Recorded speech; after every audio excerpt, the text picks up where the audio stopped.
Hoje temos uma pergunta ministerial maravilhosa sobre pregação, Pastor John.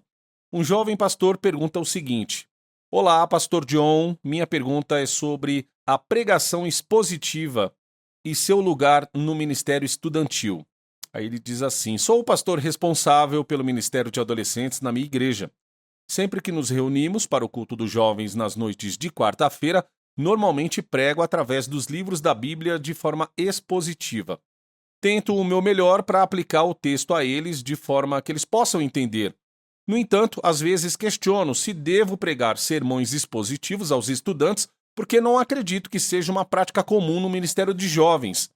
Eu amo a palavra de Deus e quero que meus alunos passem a amar a palavra de Deus. Mas devo ensiná-los de uma forma mais focada na aplicação? Eu apreciaria sua opinião sobre isso. Obrigado. Bem, tenho pensamentos intermináveis sobre a pregação. Eu adoro pregar. Acredito que Deus designou a pregação para fazer parte da adoração de sua igreja, especialmente no dia do Senhor, e eu penso que deveria ser baseado e saturado com as Escrituras. Isso é o que é pregar. É um decreto ordenado por Deus e uma maneira de salvar pecadores e fazer crescer espiritualmente. Acho que é relevante para idosos, pessoas de minha idade, jovens e crianças. Estou feliz que nosso jovem amigo pastor esteja liderando um grupo de jovens e fazendo exposições bíblicas a eles. Aqui estão os 3 pensamentos que posso incluir em nossos poucos minutos. Primeiro, ao explicar o significado de textos bíblicos, certifique-se de enfatizar o que chamo de fator de realidade. Agora, você não precisa usar essa frase. Essa é apenas a minha frase, mas aqui está o que quero dizer. Há alguns anos, percebi que é possível explicar muito sobre como o pensamento do texto realmente flui, como as palavras e orações se relacionam entre si, sem realmente lidar com a realidade do que as palavras estão tentando comunicar. Fiquei surpreso por podermos fazer isso. Podemos ficar na superfície da gramática e não chegar à realidade. Por exemplo, em Filipenses 2:12 diz: Assim, pois, amados meus, como sempre obedecestes, não só na minha presença, porém muito mais agora na minha ausência, desenvolvei a vossa salvação com temor e tremor, porque Deus é quem efetua em vós tanto querer como realizar segundo a sua boa vontade. Agora, suponha que, em sua exposição, você mostre aos alunos como a primeira cláusula é um comando imperativo: desenvolvei a vossa salvação.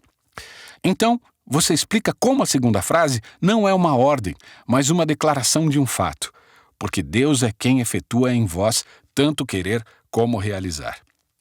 Finalmente, você chama a atenção para a conexão entre essas 2 frases com a palavra porque, apontando que a segunda, a afirmação é Deus quem trabalha, é a base ou motivo, que é o que significa para a primeira frase a ordem de operar a salvação. Talvez você diga: isso é típico do Novo Testamento, que os indicativos fundamentam os imperativos. Então você para. Fim da exposição. Bem, o problema de pararmos aí é que nem sequer tocamos na realidade escondida nessas frases e na sua ligação lógica até respondermos à pergunta: como é que isso funciona na vida? Por que funciona para mim realizar a minha salvação? Porque Deus está operando em mim. Há uma grande diferença entre palavras e frases, por um lado, e as realidades que elas revelam. Aqui você pode ver quão artificial é a separação entre exposição e aplicação. Isto simplesmente surpreende as pessoas quando eu aponto isso. Então, deixe-me dizer isso novamente. Quão artificial é distinguir entre exposição e aplicação. Porque não estamos realmente expondo a realidade por trás das palavras, até que estejamos lidando com a vida real e explicando como ela funciona.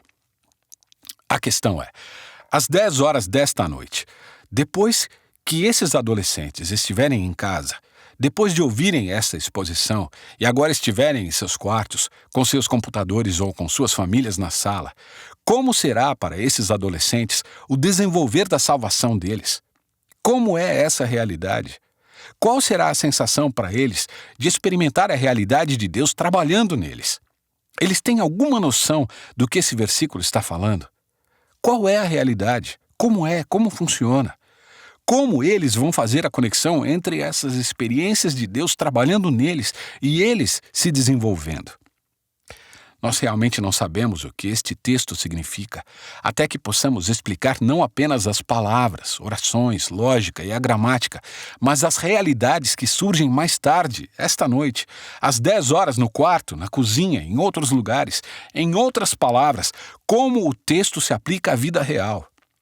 Isso exige um grande esforço por parte do pregador, porque ele agora trabalha em 2 níveis.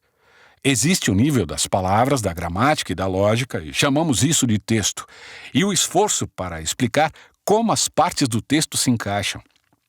No outro nível, perguntamos: que realidades este autor, com estas palavras, esta gramática e esta lógica, está tentando comunicar à minha mente, ao meu coração e às minhas mãos?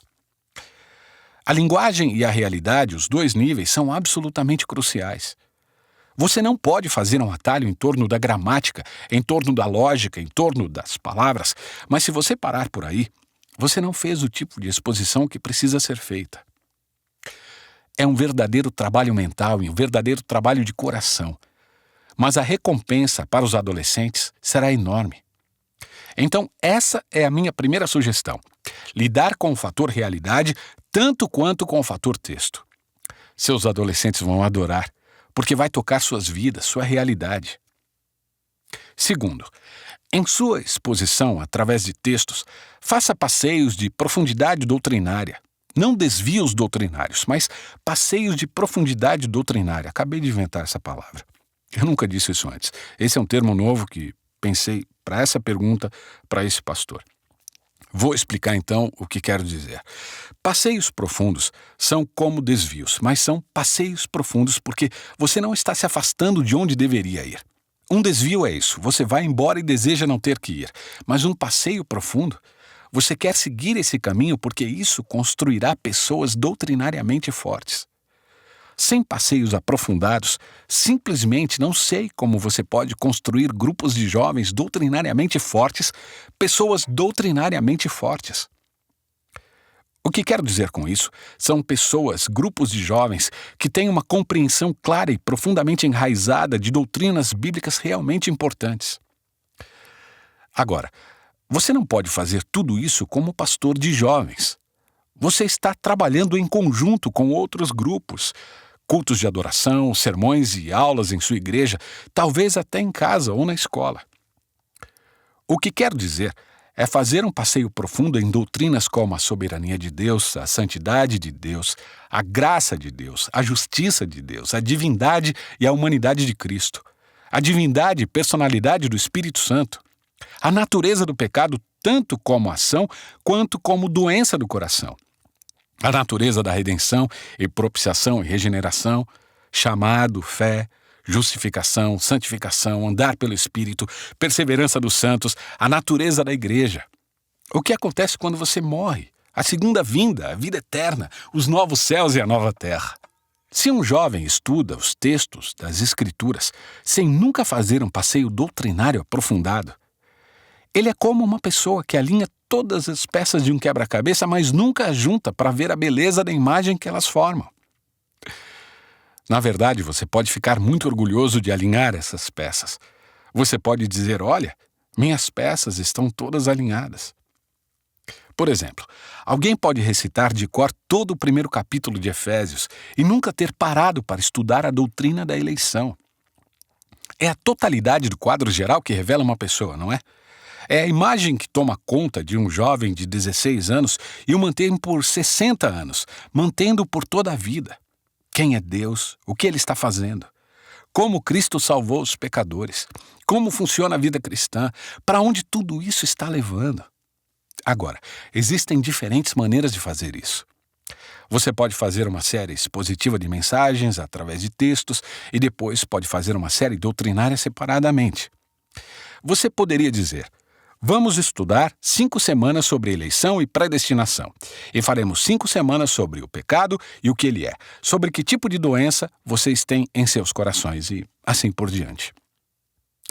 Não me oponho de forma alguma a mensagens temáticas como essas, porque são todas expositivas, ou seja, se vou explicar alguma coisa, será uma exposição das Escrituras. É daí que vêm minhas explicações. Ou você pode fazer esses passeios doutrinários que estou sugerindo durante a exposição. 15 minutos, digamos, de sua mensagem de 30 minutos podem ser dedicados a pintar a grande realidade doutrinária por trás de uma palavra em seu texto, como justificação. Não é um ou outro, você pode misturar de várias maneiras. Acredito que os estudantes apreciam compreender como a realidade se encaixa de fato, de maneira concreta, e têm interesse em entender como os textos realmente operam. Uma combinação de exposição de textos, onde eles mergulham na gramática, e esforços para aprimorar seu conhecimento acadêmico, ambos são elementos fundamentais. A última coisa que eu diria é isso: se seus adolescentes ouvirem uma boa pregação no domingo de manhã, eu provavelmente não transformaria o ensino de quarta-feira à noite em outro sermão. Eu criaria um método de ensino mais interativo. Agora, você conhece a sua situação melhor do que eu. Mas isso é o que eu faria se fosse o pastor de jovens e tivesse um bom pastor que estivesse pregando de verdade no domingo. Eu provavelmente não tentaria fazer a mesma coisa na quarta-feira, mas treinaria esses adolescentes a como olhar para o texto, como olhar para as escrituras e como fazer perguntas realmente boas para a reflexão, porque as perguntas são a chave para o entendimento. Muitas vezes, as pessoas me ouvem dizer participativo ou interativo e pensam, já participei desse tipo de grupo, todo mundo compartilha sua ignorância. Não é isso que eu quero dizer. Eu ensino assim geralmente, eu permaneço no controle. Estou fazendo as perguntas, certo? Se os adolescentes fizerem perguntas bobas, você os guiará com delicadeza e sabedoria para boas perguntas. Você não permite que todos compartilhem sua ignorância. Você sabe aonde quer levá-los e os leva até lá treinando-os para chegarem lá sozinhos. Você está modelando como fazer perguntas realmente boas sobre o que você vê no texto e fazendo com que eles olhem, pensem e falem. E então os corrige para que fiquem cada vez melhores na leitura de suas Bíblias. É possível fazer exposições e ensinamentos doutrinários muito sérios desta forma. Você pode fazer isso. A chave é fazer perguntas realmente boas. Perguntas provocativas. Já estive em tantos grupos onde o líder diz: quem disse isso? Os alunos olham uns para os outros e dizem: essa é a pergunta mais boba.